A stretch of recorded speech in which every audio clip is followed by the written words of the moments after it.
Pak Anies, ini mafia di Indonesia ini harus diberantas, Pak. Mafia ini harus diselesaikan, Pak. Mafia-mafia ini berderet. Ada urusan mafia tanah, ada mafia parkir, ada mafia kesehatan, mafia perumahan, mafia pemilu, mafia bansos, bahkan mafia proyek pemerintah. Ya termasuk mafia BTS itu. Semua. Karena itu seluruh mafia ini harus kita bereskan. Republik ini tidak akan bisa maju bila kita membiarkan mafia-mafia itu merajalela di negeri ini. Maka saya sependapat dengan yang disampaikan oleh Ketua Partai Nasdem Pak Surya Paloh. Tuntaskan penyelidikannya. Semua yang terlibat harus diperiksa. Dorong transparansi. Jangan ada pihak yang dibiarkan melenggang tidak dimintai pertanggungjawabannya. Bukan bahwa hukum memang tegak, bukan saja ke bawah tapi juga ke atas. Bukan saja ke lawan tapi juga ke kawan.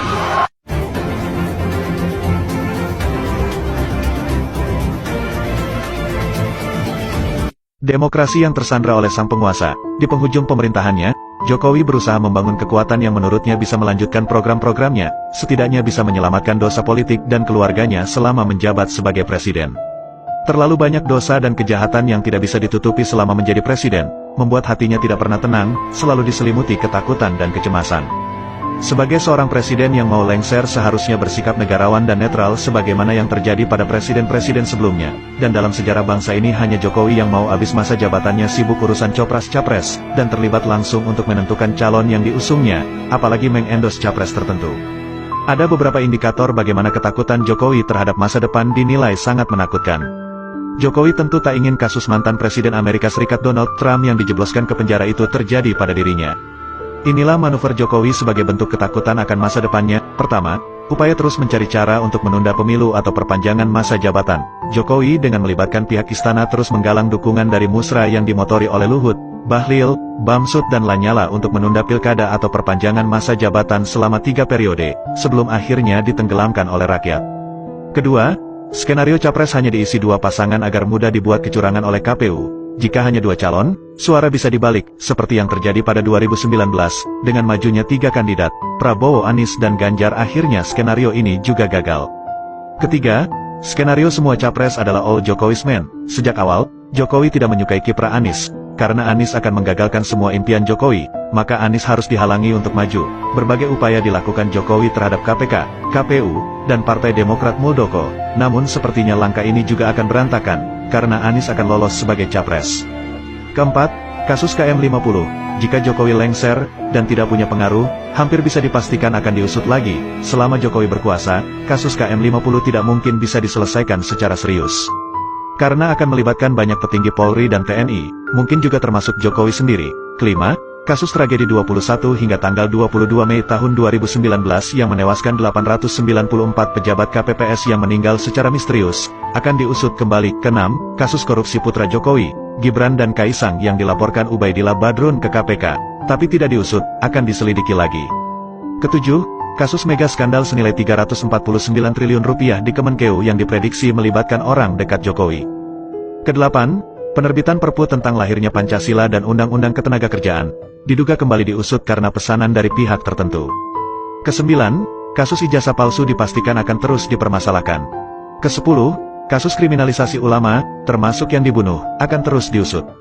Kesebelas, mengevaluasi mega proyek kereta cepat Bandung-Jakarta dan mega proyek IKN bila anggarannya membebani rakyat. Ketakutan Jokowi terhadap Anies berlebihan, karena Anies adalah orang yang tidak bisa dikompromi dan dikhianati. Ketakutan tersebut membuat langkah politik Jokowi menjadi irasional, manipulatif, melawan hukum dan menghalalkan segala cara. Dalam keadaan panik dan skeptis, Jokowi terpaksa mengandalkan ketergantungannya pada Prabowo yang dinilai mampu menyelamatkan dirinya.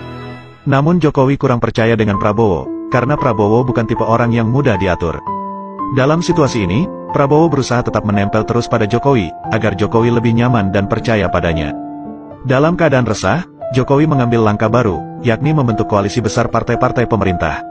Karena Jokowi khawatir akan terjadi pembelotan koalisi KIB untuk mendukung Anies, maka dibentuklah koalisi besar yang seolah bisa memastikan kemenangan melawan Anies. Sedangkan gerbong-gerbong partai koalisi pemerintah, Golkar, PAN, P3, Gerindra dan PKB, sudah ditinggal penumpangnya, dalam kondisi ambang batas, tentu saja lebih dari 20%. Tapi dari segi jumlah pendukungnya, anjlok, walau semua partai koalisi digabungkan. Sadari kenyataan ini, sebesar apapun partai koalisi, pasti kalah dari Anies. Sedangkan untuk bertaruh bila pemilu diadakan secara jurdil, jika capresnya 3 dan selisih suaranya terlalu jauh, maka sulit untuk melakukan kecurangan. Satu-satunya cara untuk memenangkan capres yang didukung Jokowi adalah, Anies jangan nyapres. Karena itu, Jokowi mengambil langkah memalukan agar Ketua KPK Firly Bahuri tetap mentersangkakan Anies dan Muldoko membegal Partai Demokrat. Langkah ini sangat keji di negara demokrasi dengan menghalalkan segala cara. Apapun bisa dilakukan untuk memenangkan kontestansi dengan berbagai kecurangan, mengingat Jokowi masih berkuasa. Padahal kekuasaan di dunia pasti pada saatnya akan berakhir, dan ingatlah akan pertanggungjawaban di akhirat nanti. Mengakhiri masa jabatan dengan legowo tanpa harus ikut menentukan calon tertentu adalah negarawan sejati. Biarkan demokrasi berjalan sesuai keinginan rakyat, pendam demokrasi cara Orde Baru. Seharusnya Presiden jadi contoh yang baik untuk kemajuan demokrasi, hasil karya pembangunan yang ditorehkan untuk kemajuan negara ini sebagai bentuk amal baik. Penerusmu pasti akan menjaga dan melanjutkannya bila itu bermanfaat demi kemajuan bagi bangsa dan negara ini, dan akhiri masa jabatan dengan husnul khotimah atau akhir yang baik, pasti rakyat akan mengenangmu sepanjang masa. Semoga Allah memberikan jalan terbaik kepada bangsa ini untuk perubahan yang lebih baik.